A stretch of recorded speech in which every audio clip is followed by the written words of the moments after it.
Bonjour, merci à toutes et à tous de nous rejoindre pour notre briefing quotidien aujourd'hui sur EBS et en ligne. Nous sommes le jeudi 14 mai. J'ai peu d'annonces à vous faire aujourd'hui. But first, let me announce that this afternoon the President has invited the members of the College for an informal orientation debate on the next MFF and recovery plan, on the basis of what the President announced in her speech yesterday in the European Parliament plenary. The College will also have the opportunity to discuss this way forward and therefore plan for the adoption of the package. Ensuite, nous présentons aujourd'hui le paquet d'infractions du mois de mai. Dans le contexte de la pandémie de coronavirus et la pression considérable sous laquelle se trouvent les autorités nationales, la Commission a informé les États membres que les délais de réponse aux procédures d'infraction lancées depuis le début de cette année seront prolongés pour tenir compte des circonstances exceptionnelles. Vous trouverez un résumé des principales décisions dans nos Daily News et bien entendu, tous nos porte-paroles sont prêts à répondre à vos questions concernant leur portefeuille respectif. With that, I've come to the end of our announcements for today, and we will take your questions. I would like to start with Veronica. Hi, Veronica. I know that yesterday we were trying to connect you, but did not manage, so I hope that today it will work. You can now press the speak button and ask your question.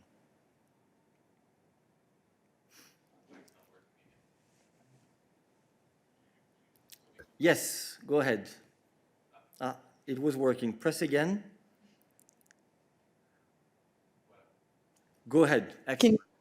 Yes, brilliant. I wanted to ask concerning the infringement procedure against Austria concerning the indexation of family benefits. The case is now in Luxembourg at the Court of Justice. Why has the Commission taken these further steps? Thank you for your question. I call Marta to the podium on this. Thank you very much for your question. So on 14th of May, the Commission has indeed referred Austria to the Court of Justice of the European Union regarding its law on the indexation of family benefits, child tax credits and family tax credits of workers whose children reside in another EU member state. So following the exchanges with the Austrian authorities through the preceding steps of the infringement procedure and taking into account the replies provided by the Austrian government, the Commission considers that the Austrian law in question is discriminatory and not allowed under the EU rules. Thank you very much. Are there other questions for Marta on this or on other issues? I would ask you to only keep your hand raised if that is the case for the moment. Okay, that does not seem to be the case. Thank you, Marta. So we will now move to Thomas. So just press. Go ahead. Does it work now? Yeah. It's working. I'm working for NOS, Dutch Radio and Television, about the vouchers for travel companies. Prime Minister Rutte of the Netherlands said yesterday that that travel organizations in the Netherlands can continue providing these vouchers because the European Commission will not start any procedures. What is your reaction on that? Thank you very much. Let me call Stefan to the podium on this.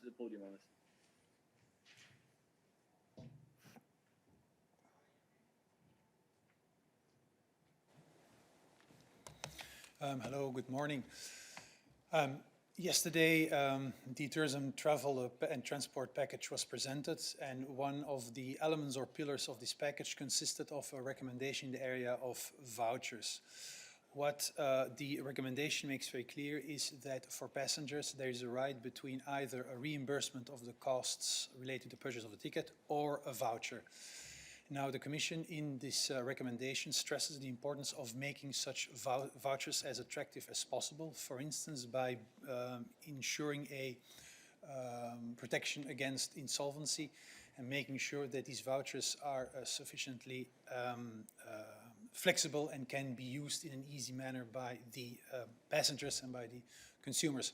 So these are some of the recommendations that have been presented in view or in light or linked to the current passenger regulation, which of course remains in force. Thank you. On the Netherlands. We have also indeed indicated yesterday that the European Commission would send letters to all the member states in order to ensure a good, solid application of the travel package legislation and the passenger rights legislation. These letters will contain for each member state, obviously, an analysis of the situation in the different member states concerned. There are, as indicated yesterday, 12 member states for which we believe there may be issues with regard to compliance. We will ask member states to take the necessary steps there to take it forward, and then we will see which further steps have to be taken. Okay. Thank you very much. Are there other questions on the issue of vouchers for Stefan? I would ask you to keep your hand raised only if that's the case. Okay, Mose?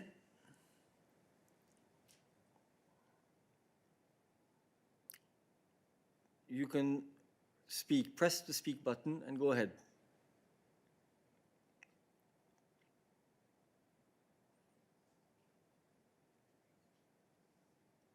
No?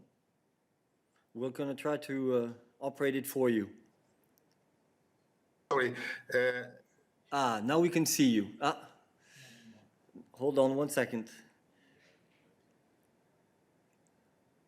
So try again, Mose. Press the button and try again.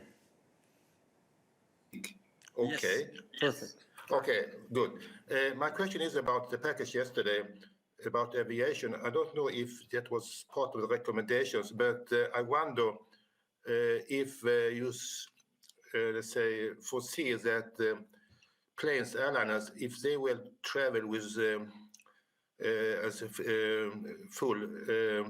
full seats.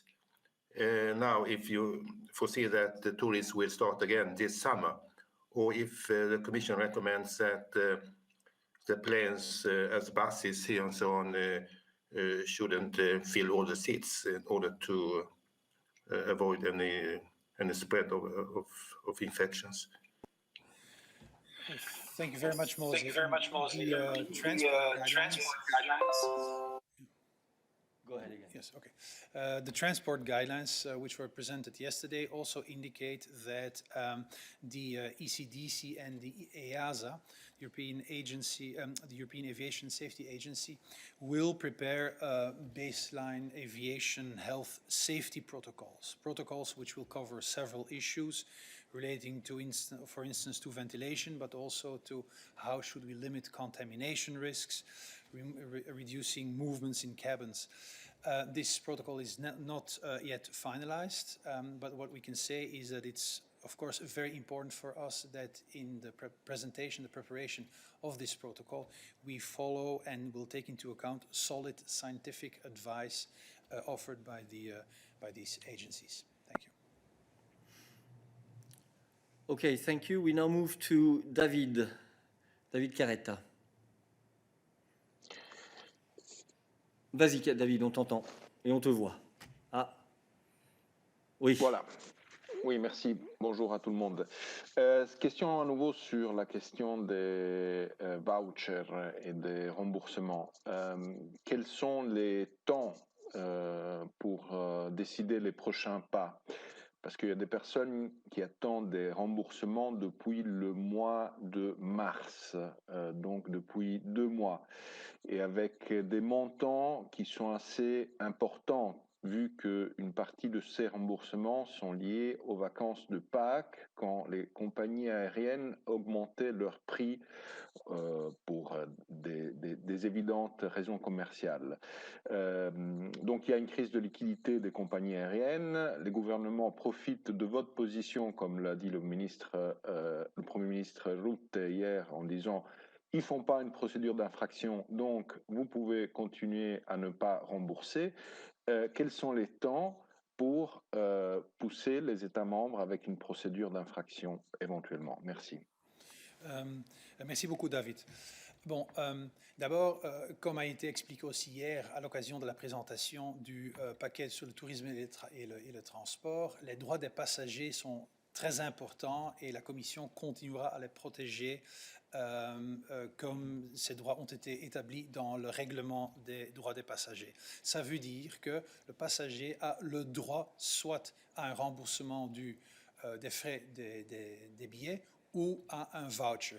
Pour aider les sociétés avec des problèmes de liquidité, la société a proposé que dans le voucher recommendation, que les vouchers soient attractifs pour les passagers, par exemple en prévoyant cette protection contre la faillite et autres éléments, justement dans le but de trouver un équilibre entre les intérêts importants et fondamentaux des passagers et en prenant compte également les problèmes de liquidité des sociétés aériennes. Comme ça a été expliqué hier aussi à l'occasion de la conférence de presse, la Commission envoie une lettre à tous les États membres pour vérifier, pour faire une analyse de la situation dans les États membres, pour voir dans quelle mesure, en effet, il y a des problèmes avec la mise en œuvre ou l'application des règlements des droits des passagers. On verra quelle sera la réponse des États membres, mais la Commission, évidemment, si nécessaire, prendra les mesures nécessaires pour faire en sorte que les règlements européens soient suivis. Je peux avoir un follow-up? Vas-y, David. Oui, tout ça, on l'a bien compris. Tu l'as dit en anglais, maintenant tu le dis en français, on l'a dit hier et vous l'avez dit aussi dans les jours passés. Le concept ma question est, il y a des familles, des personnes qui ne pourront pas aller en vacances parce qu'ils ne peuvent pas payer leur facture de la maison et ils ne reçoivent pas de salaire et ils attendent un remboursement de compagnie aérienne, mais ils ne peuvent pas parce qu'il y a des gouvernements qu'en utilisant votre position, votre recommandation sur le voucher, et le fait que vous n'ouvrez pas des procédures d'infraction, comme l'a dit hier le Premier ministre Rutte, disent aux compagnies aériennes, vous pouvez ne pas rembourser les gens. Donc ma question est simplement, quand est-ce que vous allez passer à la deuxième phase? Pas les lettres, mais l'action. Merci. Merci beaucoup. Nous allons écrire à tous les États membres, y inclus aux Pays-Bas, pour communiquer notre analyse de la situation et pour voir dans quelle mesure les Pays-Bas et les États membres vont répondre à ces questions. En tout cas, au niveau européen, nous essayons tout ce qu'on peut pour assurer le droit des passagers, en assurant que la législation dans le domaine des droits des passagers soit appliquée correctement. Et c'est pour ça qu'on a, entre autres, lancé les recommandations des vouchers.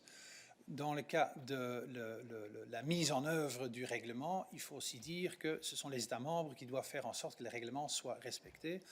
Un passager qui voit qu'il a un problème avec le remboursement d'un ticket doit d'abord, évidemment, contacter la société aérienne.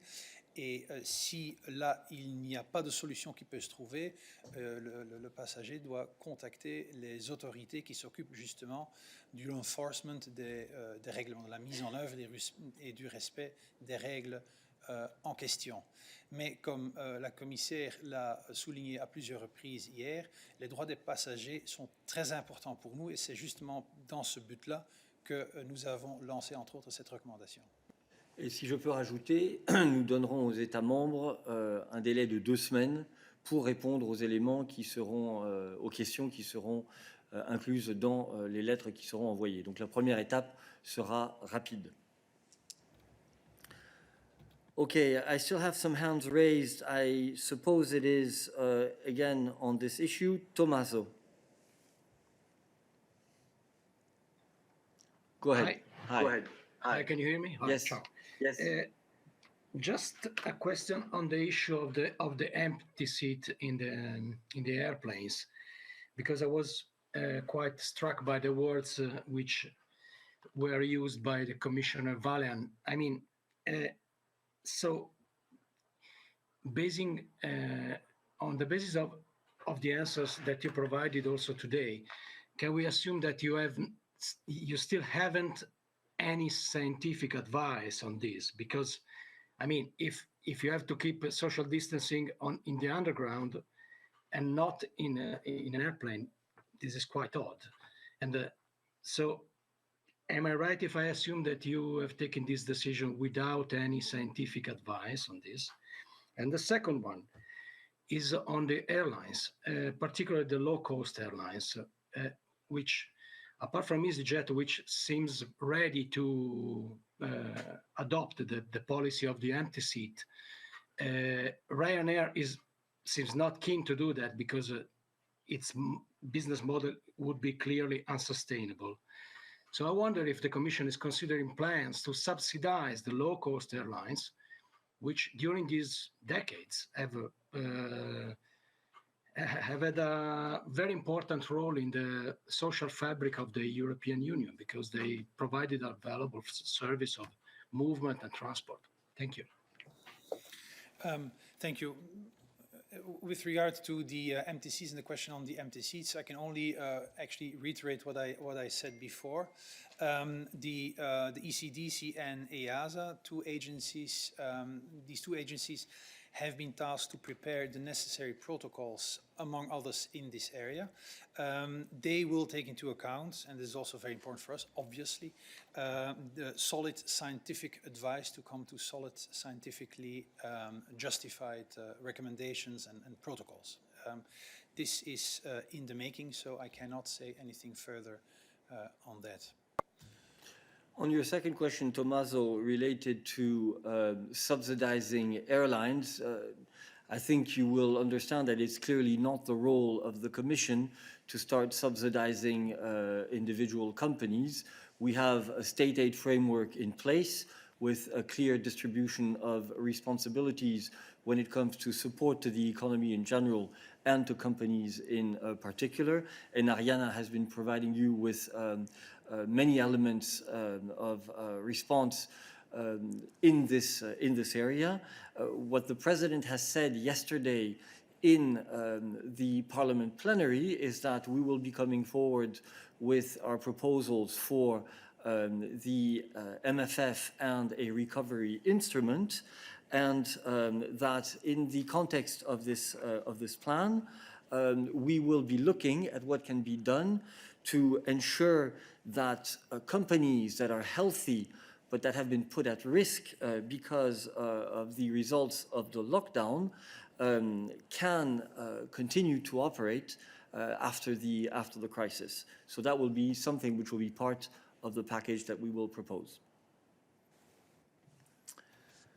Can I ask a follow-up? Yes. Eric, just a short one. So the solvency instrument, which was mentioned by Ursula von der Leyen yesterday, might also be used to help airline companies which are in trouble. Is that what you said? Thank you. No, I'm not. I'm trying to put this in a more general context, precisely, not focused on a specific sector, but to say that where there are companies that are healthy and that require recapitalization, the proposal which the Commission will come forward will try to provide an instrument for member states to be able to support. This is all that I was trying to say. We are looking at the requirements of healthy companies in general.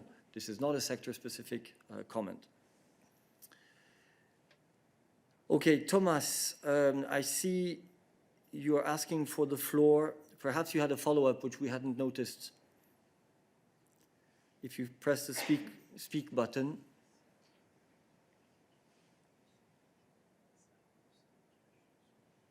Yeah? Yeah, go ahead. You see me now? Yeah, I do indeed have a follow-up. You answered the question only very implicitly, but not explicitly.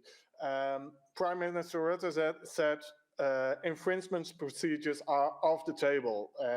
There will not be any infringement procedures, so the Netherlands can continue doing what it did, allowing travel companies to give vouchers. Is this correct? Can you answer that explicitly? Okay, here's the explicit answer. As I said, we send member states to all member states, including to the Netherlands. We assess the situation to ensure that regulation is followed. If for some reason or another we believe there is an issue and that regulation is not followed, the Commission can always take the necessary steps to make sure that this is enforced. Thank you. Thank you. Now move to Pascal Ansens, also on this issue, I believe.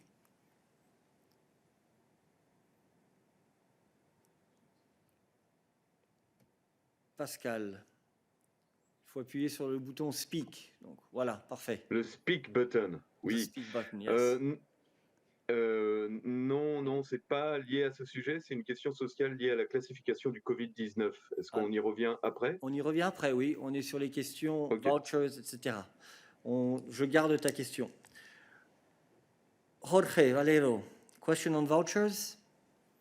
Or No, related. The response given before to the empty seat policy, because what you said is that EASA will work on some, health protocol guidelines, but Commissioner Vălean was pretty clear yesterday when I asked her precisely about this, and she said that the Commission is not recommending now leaving empty seats in airplanes. So if you could clarify whether her position is the Commission position, or is EASA the one who is going to decide what to do? No. What I said is that the guidelines specify that we will come up with guidelines with a health safety protocol. That's very important. EASA and the ECDC have been tasked to do this, and we are waiting for the protocols and the guidelines that will be issued and presented by them, taking into account, obviously, as I said, scientific reasoning, scientific evidence. So I would suggest that you bear with us a moment, and then we will present it when the guidelines and the protocols are finalized. okay, thank you very much. I do not see any other questions on this issue, so Excuse me? yeah, Jorge. Sorry, a very short follow-up question. So then, how should we take Commissioner Vălean's comment yesterday and saying that the Commission is not recommending leaving empty seats? I think that Stefan has told you what he could tell you. The Commissioner made comments yesterday. We will be coming forward with a Commission position on that later on, once there are recommendations coming from the agency. Okay, I now close this issue and we come back to Pascal Ansens's question on COVID-19 classification. Merci Stéphane.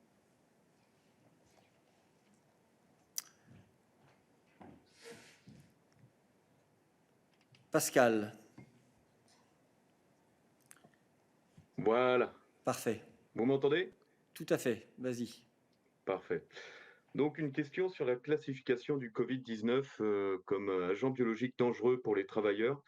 Voilà, bon, c'est un peu technique. Je voulais savoir quand le comité de progrès technique allait rendre sa copie sur la classification au titre de la directive 2054. Selon les syndicats, c'est aujourd'hui. Et il y a déjà eu en fait un avis donné par des experts nationaux le 27 avril dernier pour classer le Covid-19 en catégorie 3. Est-ce que je voulais savoir si la commission allait suivre cet avis et pourquoi ne pas le classer dans la catégorie la plus dangereuse, comme le demandent les syndicats, avec des flexibilités pour les laboratoires pharmaceutiques? Merci. Très bien, merci. J'appelle Martha de nouveau au podium.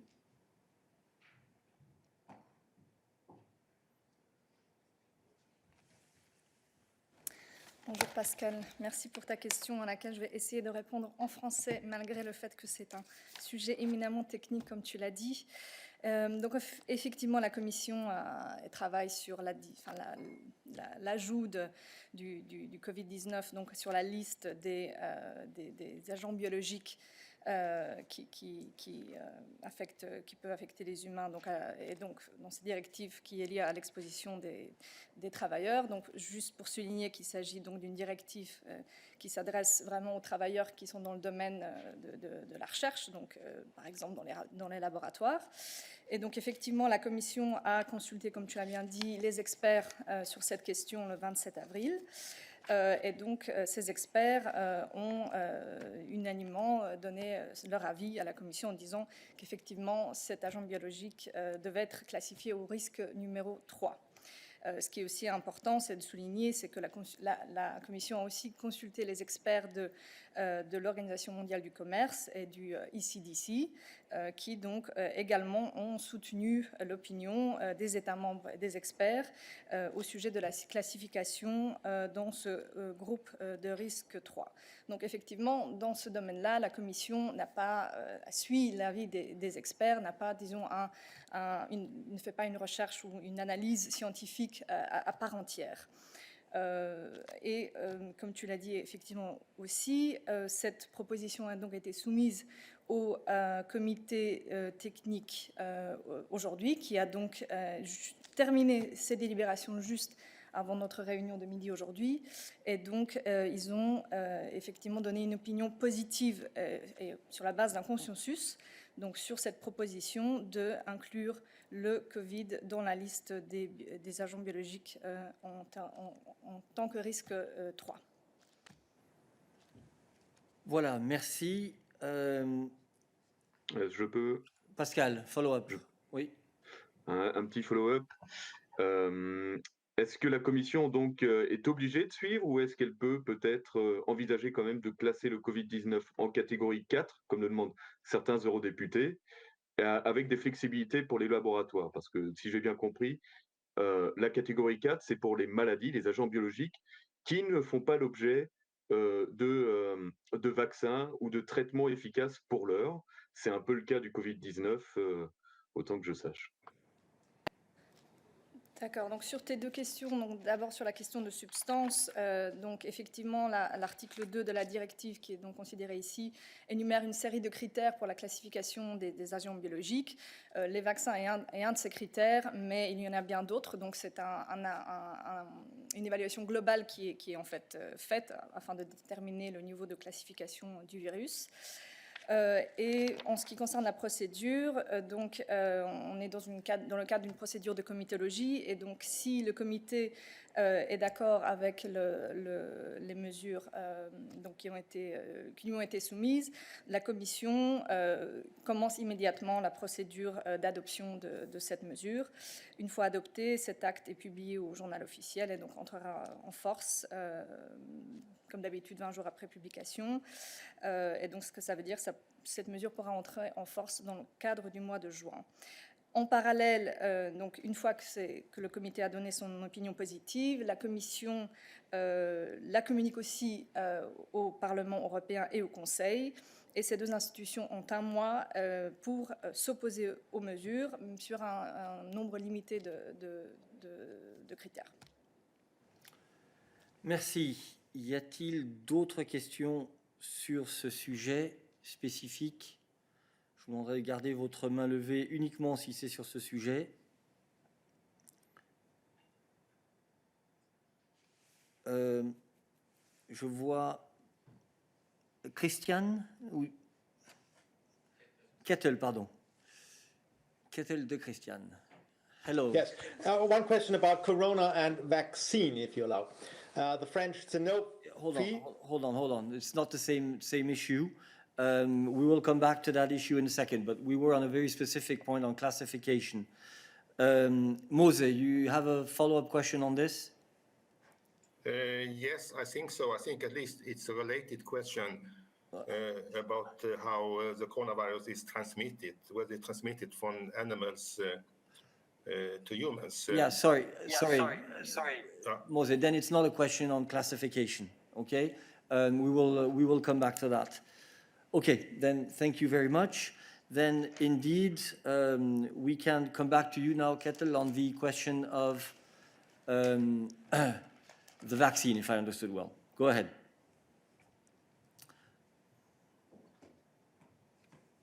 Kettle. Thank you. One question about corona and vaccine. The French Sanofi has announced that Americans will likely get Sanofi's COVID-19 vaccine before the rest of the world, because the US was the first in line to fund their research.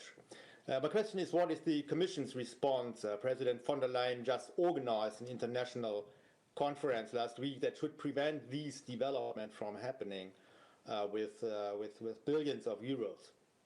The second question is Sanofi already getting money from the EU for vaccine development, or is it planned? Thank you. Thanks, Stefan. Thank you very much. On your first question, we are indeed aware of the media reports on this issue. Now, what is important for us is to insist that solidarity and close coordination is the most effective and the most secure response to reply to the COVID-19. This solidarity was clear when, together with our global partners, and you referred to it yourself, we managed to indeed register 7.4 billion euros in pledges during the coronavirus global response event. The vaccine against COVID-19 should be a global public good, and its access needs to be equitable and universal. We are fully engaged with, for instance, WHO, CEPI and Gavi, and other multilateral international bodies to advance research on promising vaccines. We have, in addition, I'd like to draw your attention to that as well, given 80 million in financial support to CureVac, a German company doing promising vaccine research. Once developed, a vaccine needs to pass an approval process, and with the European Medicines Agency, we will ensure a process which is as quick as possible. And then, of course, once the vaccine is approved, we should secure access and consider public support to upscale production in Europe. So for us, in one word, it is very important that as the virus is a global virus, that we work on this globally. Thank you. Thank you very much. Derek, je crois que tu avais une question sur ce sujet. Bonjour. Bonjour. Oui, vous m'entendez. Il faudra que Pascal Hansen me dise où est-ce qu'il a trouvé un coiffeur. Merci de me donner la parole. C'est un follow-up effectivement sur cette question avec Sanofi. Si je comprends bien, l'Europe ne veut pas entrer dans cette logique de course au vaccin. Je pense qu'il faut une réponse globale suivie d'un accès global. Une première question, c'est est-ce que c'est réaliste avec la politique que mènent de leur côté les États-Unis? Et ma seconde question, on n'a pas eu de réponse sur est-ce que Sanofi a bénéficié de subsides européens au-delà de subsides français. Et mon autre question, c'est est-ce que dans les projets que soutient l'Europe, il y a d'une manière ou d'une autre cette possibilité ou des clauses pour que l'Europe en bénéficie avant de ces vaccins? Sur ta première réponse, est-ce que c'est réaliste?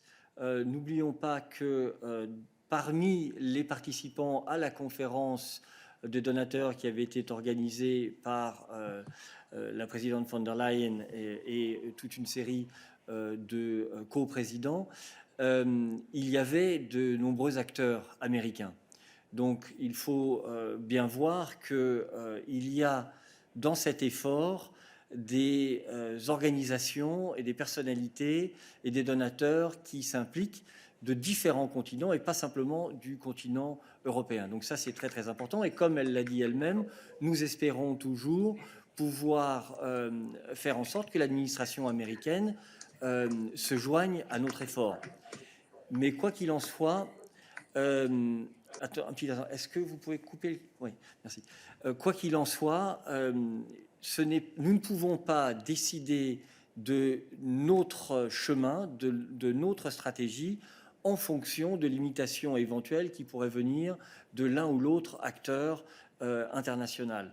Il est clair qu'il y a une volonté très largement partagée d'avancer sur un mode coopératif dans ce domaine. La Commission a réussi à rassembler autour de cette conférence plus de 40 pays et organisations diverses au niveau international. Donc, nous souhaitons et nous pensons qu'il est réaliste de continuer à travailler sur cette approche coopérative, même si, bien entendu, c'est toujours sur la base du volontariat et qu'il se peut qu'il y ait l'un ou l'autre acteur qui ne souhaite pas se joindre à ce mouvement. Sur la question des subventions pour Sanofi, comme tu le sais, il y a des programmes européens auxquels Sanofi peut prétendre, notamment dans le domaine de la recherche. Nous n'avons pas ici l'information pour savoir s'ils ont été bénéficiaires de fonds de recherche dans ce cadre-là, mais c'est quelque chose sur lequel nous pourrons certainement revenir vers toi. Et la troisième question? Non, je voudrais tout simplement peut-être souligner l'importance justement de cette question des vaccins, le fait que cette question est très proche au cœur, je dirais, de la commissaire Kyriakides, qui a discuté et parlé de ce sujet avec les ministres de la Santé dans le cadre de ces réunions avec les ministres de la Santé qui ont lieu régulièrement. Le but étant d'assurer une bonne coordination, évidemment, et où elle a proposé aussi de coordonner un plan d'immunisation au niveau européen. Donc, la question de la vaccination est évidemment un élément qui est vraiment au cœur des débats dans le cadre de la réponse en matière de santé. Et ta dernière question, Derek, portait sur le fait de savoir si nous allions prévoir des mesures qui donneraient préférence aux Européens sur d'autres en ce qui concerne les vaccins, si j'ai bien compris. Toute la logique de l'action de la Commission européenne, c'est justement de pouvoir éviter de devoir faire ce choix cornélien et de développer une stratégie qui va permettre de mettre à disposition de l'ensemble des personnes qui en auront besoin, que ce soit en Europe ou à l'extérieur, le vaccin nécessaire pour se protéger contre le Covid-19. Voilà. I don't know if there are other questions on this specific topic. I see hands raised. Is it still on the vaccine? Okay, we will try. Katarzyna, is it on this?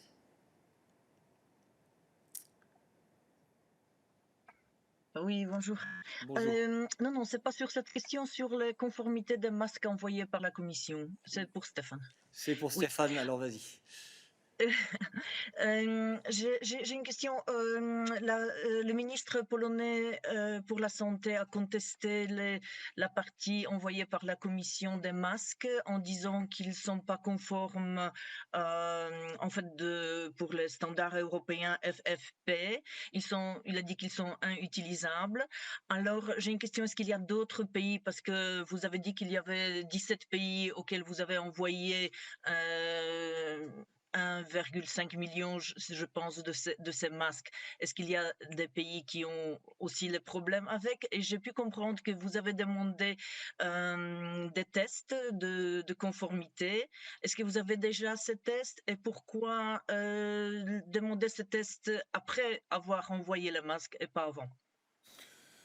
Ok, merci beaucoup. Bon, d'abord, je veux souligner que c'est pour la Commission évidemment fondamental que l'équipement de protection personnelle est d'excellente qualité. Donc ça, c'est fondamental parce que cet équipement est utilisé par nos citoyens et par les professionnels dans le domaine de la santé. Nous avons en effet reçu ou pris connaissance des commentaires qui ont été faits par les autorités polonaises. Jusqu'à présent, seulement un État membre a identifié des problèmes similaires, notamment les Pays-Bas. La commissaire Kyriakides a demandé évidemment à ses services d'informer immédiatement tous les États membres ainsi que le Royaume-Uni qui ont reçu du matériel ou une partie de ces 1,5 million de masques et de leur demander de nous tenir au courant de ce qu'ils ont trouvé dans le domaine de la qualité de ces masques. En ce qui concerne le contrôle de qualité, je peux vous dire que la Commission, dans le cadre de l'achat de ces masques, a scrupuleusement suivi toutes les procédures de contrôle en vérifiant clairement les certificats de contrôle, en faisant un due diligence nécessaire avec le fournisseur. Et donc, ces contrôles ont été faits. Évidemment, une fois que les masques arrivent, c'est aussi une question de vérifier la qualité des masques, ce que les autorités polonaises ont fait, entre autres.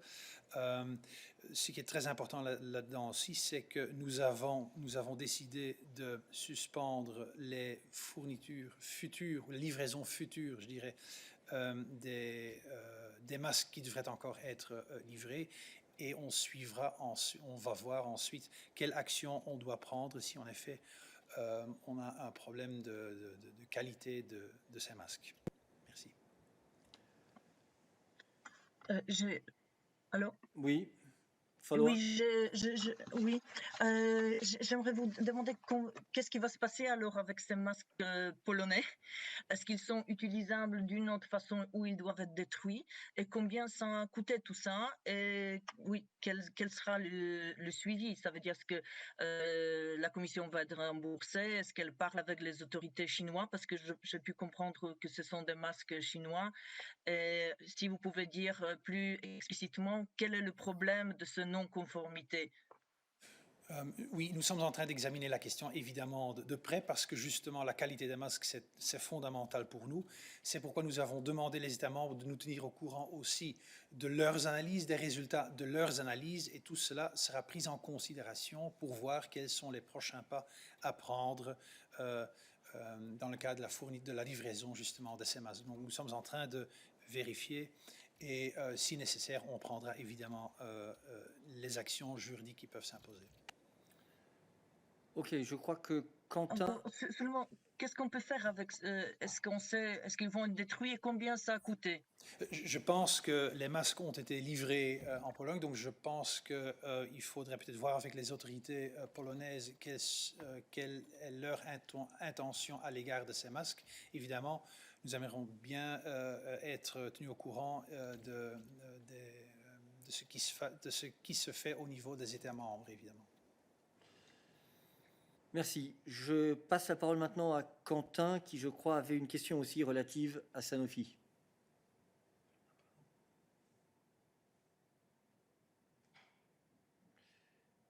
Vas-y, Quentin. Allô, bonjour. Excusez-moi, ça met du temps à se connecter. C'est bon, vous m'entendez? Absolument. Absolument. Ah, pardon, excusez-moi. Oui, c'était pour revenir sur Sanofi. Olivier Boglio qui est le numéro 2 de ce laboratoire, a aussi dit ce matin dans la presse française qu'actuellement l'Union européenne est en retard par rapport aux vaccins, sur notamment l'accès pour acheter des matières premières, des seringues, des flacons, et il souhaitait que l'Europe s'organise pour faire la même chose, pour que les États-Unis pourraient aller plus vite sur le vaccin. Est-ce que vous pouvez confirmer que pour vous l'Union européenne est en retard par rapport à d'autres pays ou à d'autres organisations pour le développement d'un vaccin? Et au niveau comme quoi c'est pas la première fois que les autorités américaines cherchent de développer le vaccin avant tout le monde et et de le garder un peu pour les Américains d'abord. Donc, est-ce que la coopération donc avec les États-Unis sur le vaccin au niveau international marche ou pas? Merci. Merci beaucoup. Je peux confirmer que la recherche d'un vaccin, la production d'un vaccin, c'est évidemment une priorité absolue pour la Commission. Et j'ai souligné il y a quelques instants que la commissaire Kyriakides y attache beaucoup d'importance. C'est une des raisons pour lesquelles la recherche du vaccin a fait l'objet de réunions de coordination avec les États membres pour assurer une bonne approche. Et donc, ça reste au cœur même de notre travail. Donc, soyez assurés qu'on continue à travailler là-dessus en pleine coordination avec les États membres. Oui, et Derek, je pense qu'on a, Quentin, pardon, je pense qu'on a répondu à ta deuxième question déjà dans notre réponse à Derek. Nous pensons que quand on parle de coopération avec les États-Unis, il faut voir ce que l'on veut dire. Nous coopérons avec des acteurs américains très importants dans le domaine, dans le cadre de notre réponse globale, et nous gardons la porte ouverte à l'administration américaine pour qu'elle se joigne à cet effort. Alors, je passe maintenant la parole à Alain Franco. Bonjour. Bonjour. Une question à propos de la zone euro. Angela Merkel, qui hier s'est prononcée en faveur, dit-elle, d'une meilleure intégration ou plus grande intégration de la zone euro. Elle a évoqué la nécessité d'une union politique. Alors moi, je voulais savoir comment vous interprétez cette déclaration. Aussi, si vous avez été surpris ou si vous saviez que Madame Merkel était sur cette position. C'est pas la première fois, bien sûr, qu'elle se prononce sur ce genre d'avancée sans vraiment, délivrer derrière. Donc voilà, quel est votre commentaire? Peut-être une question pour toi, me semble-t-il, Eric, parce que c'est plus une réponse politique que je demande que technique. Merci. De toute façon, il n'y a pas vraiment de réponse technique à donner à ce genre de questions. Ce que je peux dire de manière générale, c'est que bien entendu, nous soutenons tout ce qui est nécessaire pour faire en sorte que l'euro fonctionne, et nous sommes toujours heureux quand cette vision est partagée. Et c'est cela que nous pouvons dire sur ce sujet. Je passe malgré tout la parole à Christian Wiegand sur le sujet. Christian. Yes. Can you see me? Absolutely. Yeah, now I see myself Absolutely. too. Good. Okay. Well, on the question more related to the German court ruling, what I can say is that we are aware of the comments and also the statements made by the German government spokesperson. We take note that there is a general understanding of the Commission's position, and as Eric just said, also strong support for the euro. We are, as you know, now analyzing the ruling of the German Constitutional Court in detail and looking into next steps. Thank you, Christian. Oui, est-ce que je peux un petit follow-up? Bien sûr. Oui, tu ne m'as pas dit si... Enfin, avez-vous été surpris par cette déclaration? Est-ce que vous avez des informations venant d'Allemagne comme quoi Madame Merkel est en train de réviser sa position, elle qui ne voulait pas franchement d'avancée politique jusqu'à présent, quoi qu'elle en ait dit. Est-ce que vous pensez que on est face à peut-être un sursaut ou un changement de paradigme de l'Allemagne là-dessus? Merci pour ta question, Alain, mais nous n'allons certainement pas commencer ici à spéculer sur les orientations politiques d'un État membre ou d'un autre. Nous travaillons avec l'ensemble des États membres et, bien entendu, y compris avec l'Allemagne.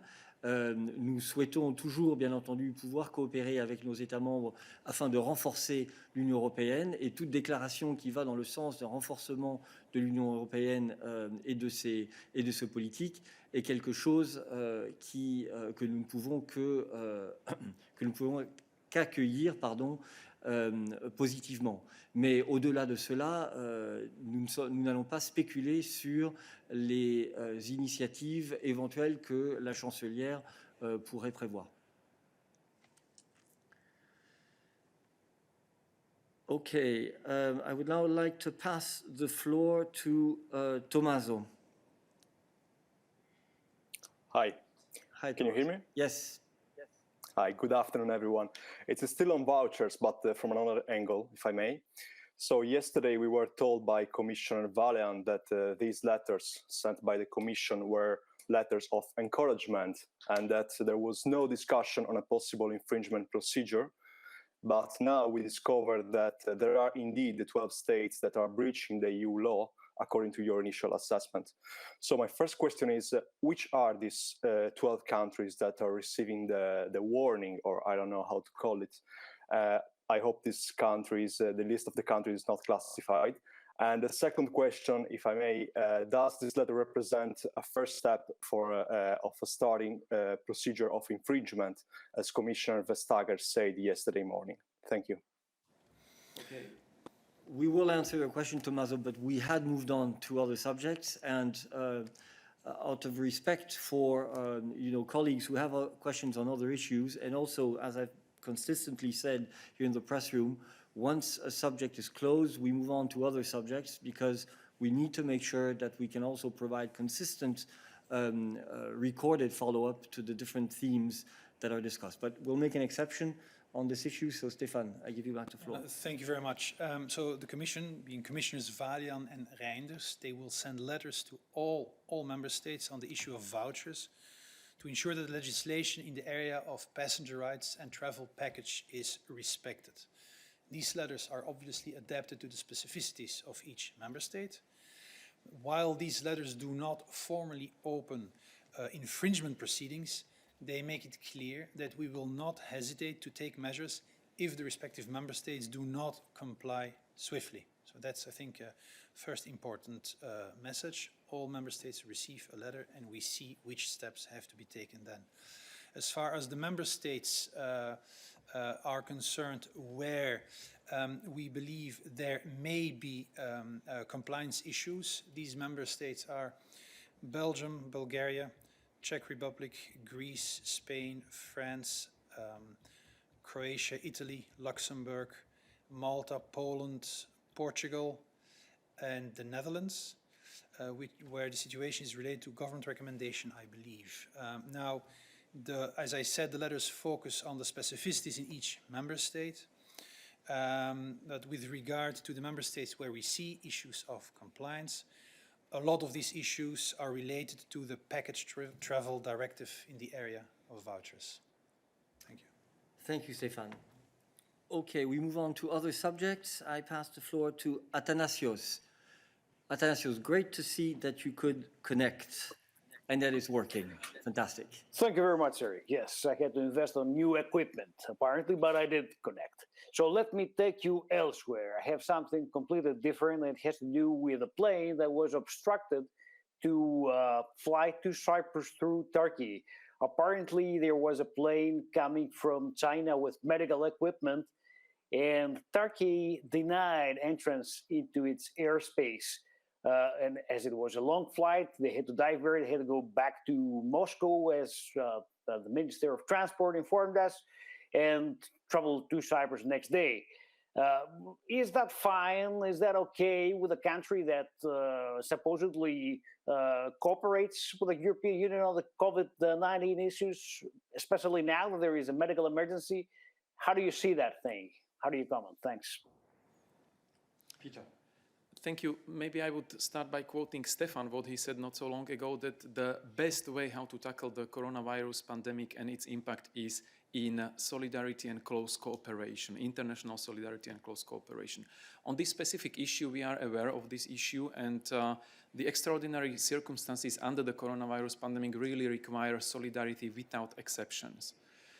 Turkey has been providing assistance, medical supplies to many countries all around the world, and participated also in the coronavirus global response conference.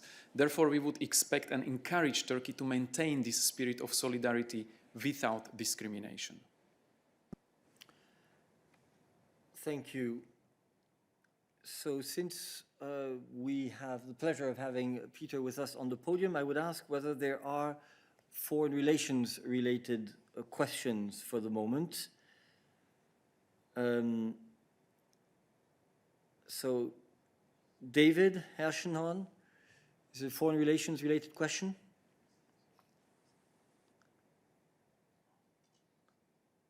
Press the speak button, David. No, it was an internal commission question for Balázs or about leak inquiries. We'll come back to you. Anna, you have a question on foreign relations? Anna Vandensky. Anna, tu as une question? Appuie sur le bouton Speak. Oui, tu y étais.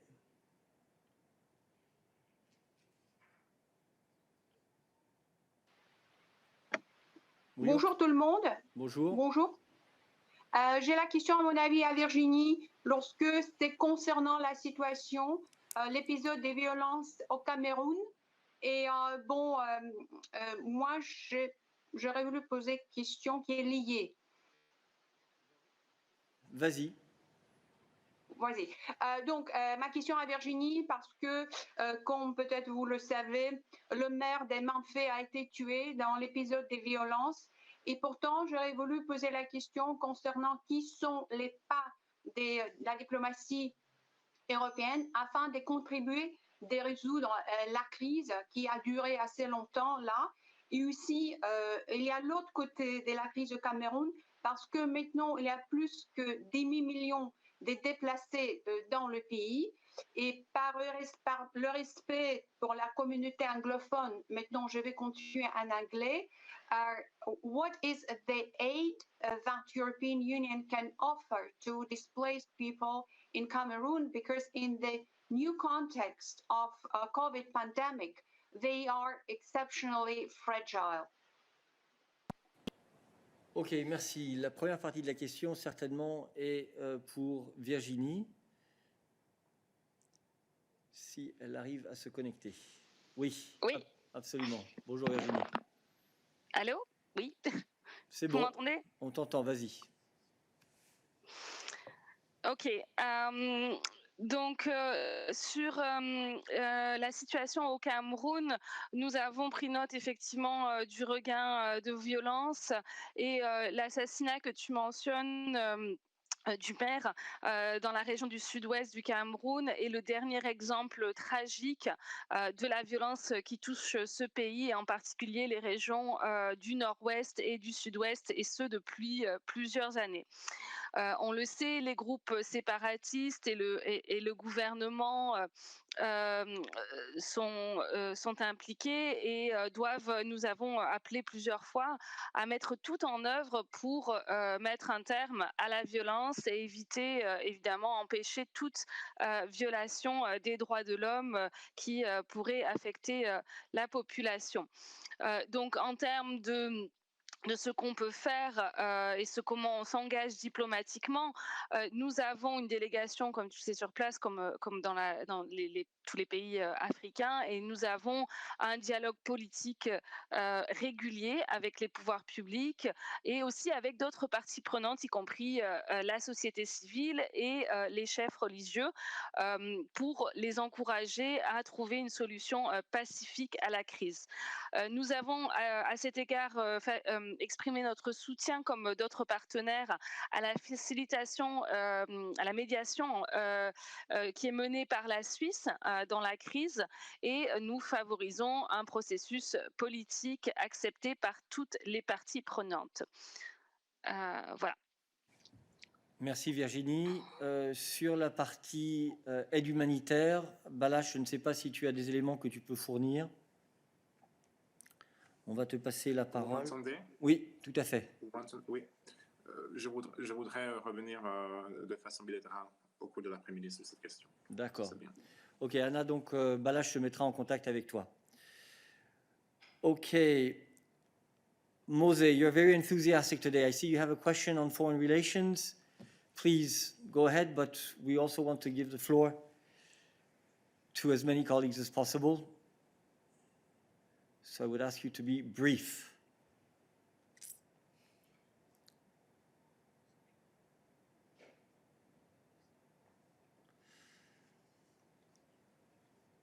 No? Okay, other questions on foreign relations? Mas, we pass you the floor. Hold on a second. Has disappeared from my screen now. Mike, your mic, I understand, is muted. We cannot pass you the floor. So James Wilson, go ahead. Yes, good afternoon. My question is about rights in Hungary. The European Parliament this morning has called on the Commission to impose sanctions on Hungary for their over-the-top COVID-19 emergency measures, which are limiting democracy and freedom of speech. Could the Commission advise what action it plans to take in the light of the Parliament's advice? Thank you, James. If you can cut his mic. You may not have understood my comment.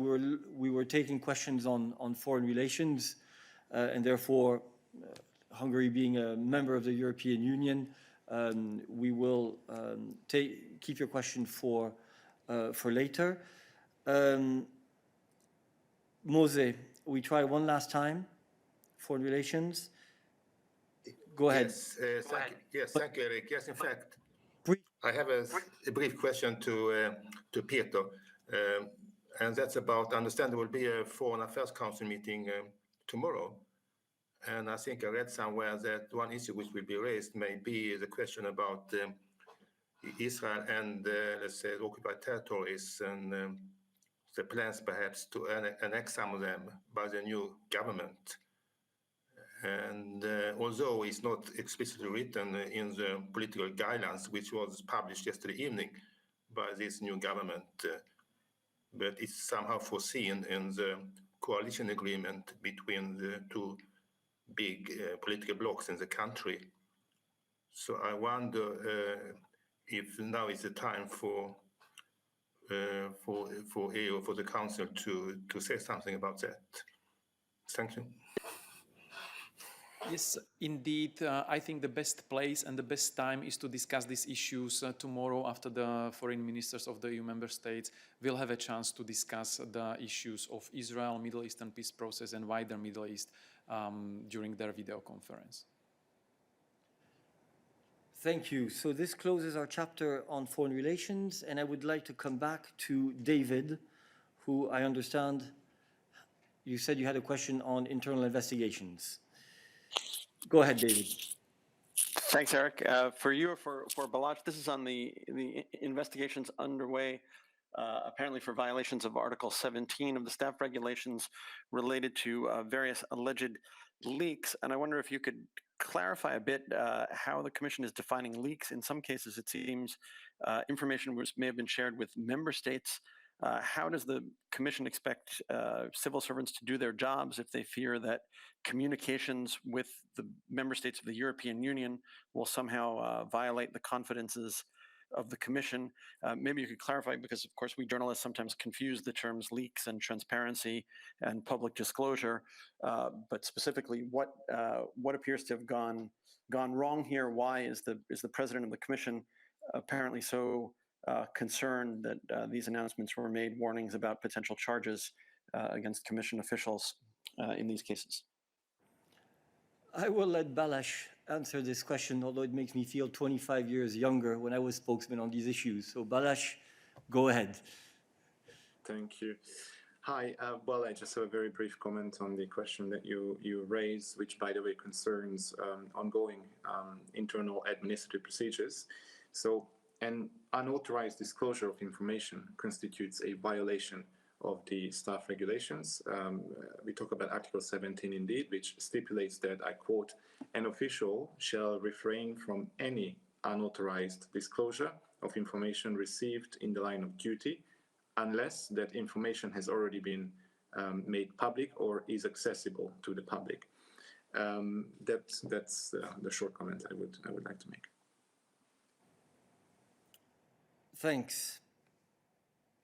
Just a follow-up, if I may, Eric. Of course, Dave. Again, there's a specific question here where, again, I don't expect you're going to be able to comment much upon ongoing investigations, but if we can use as an example a draft, what I guess would be called a draft commission policy initiative, say a new pact on migration and asylum rules as an example. If that's shared not with members of the press, but with the permanent representation or with the national government of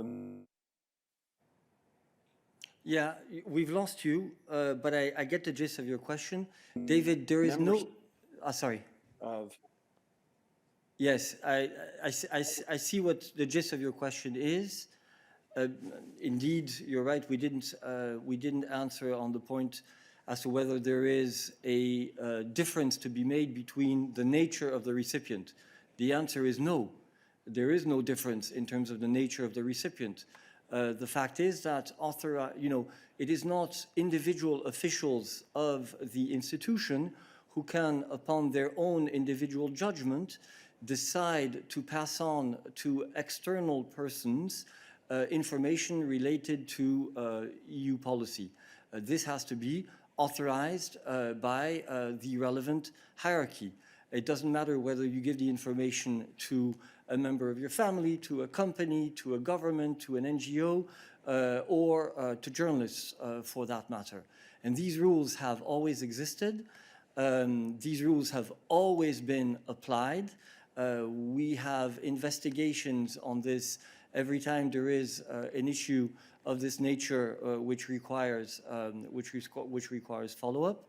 And therefore, there's absolutely nothing exceptional in the fact that the Commission would launch an administrative investigation in the case of a leak. That is simply the nature of the work that we do, that the institution needs to have space to think in order to be able to develop its ideas, and it has the prerogative to decide when it considers that the time has come to start sharing this information for consultation or for information with external parties, whomever they are. And this is on the basis on which we have always worked, and that all members of staff of the European institutions know that they are supposed to work on.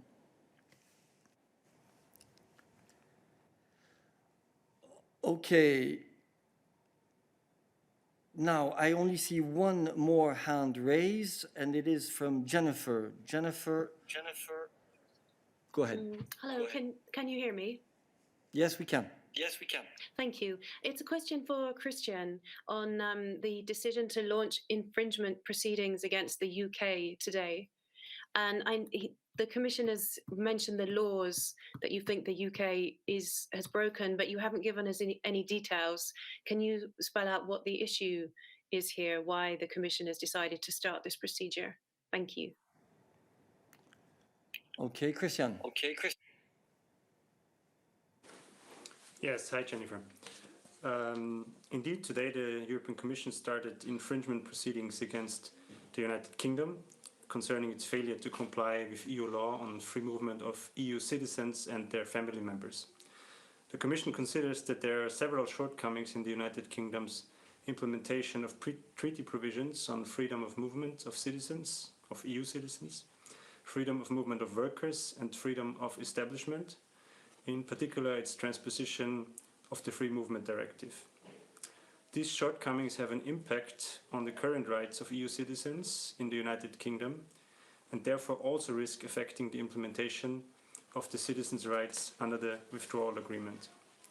To give you a few more details on what kind of issues we are talking here, in this specific case, the Commission considers that the United Kingdom has failed to notify its last 5 legislative instruments for the transposition of the Free Movement Directive, its national rules transposing the safeguards prescribed by the directive for certain individual decisions restricting free movement, as well as correspondence tables.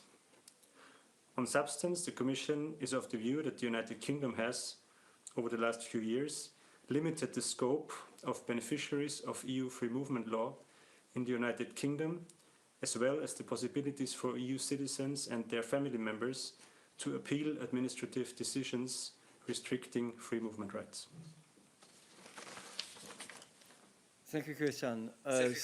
Stay tuned because we're going to go back to James, who had a question on rule of law in Hungary. James Wilson, you can ask your question now. Ask your question now.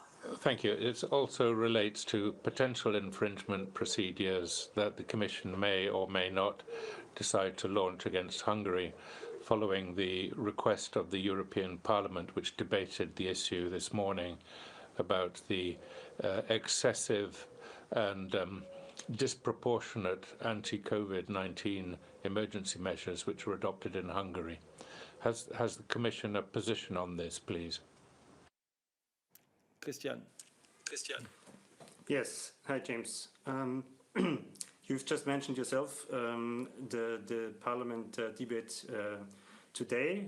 Vice President Jourova has taken part there to represent and give the views of the Commission. But I'm happy to give you a small roundup of our position and of what she said.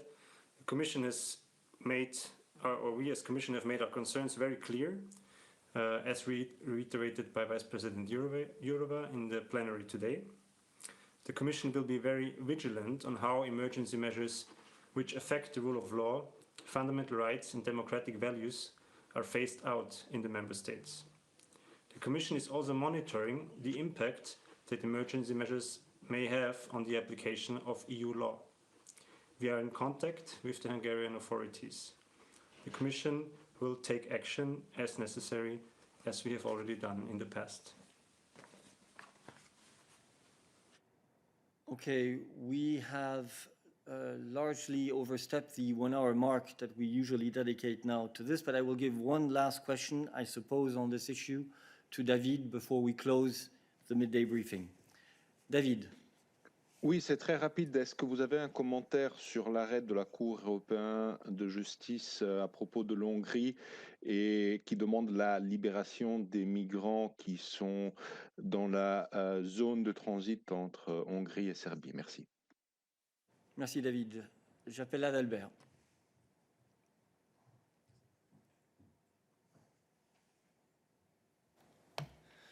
Oui, merci.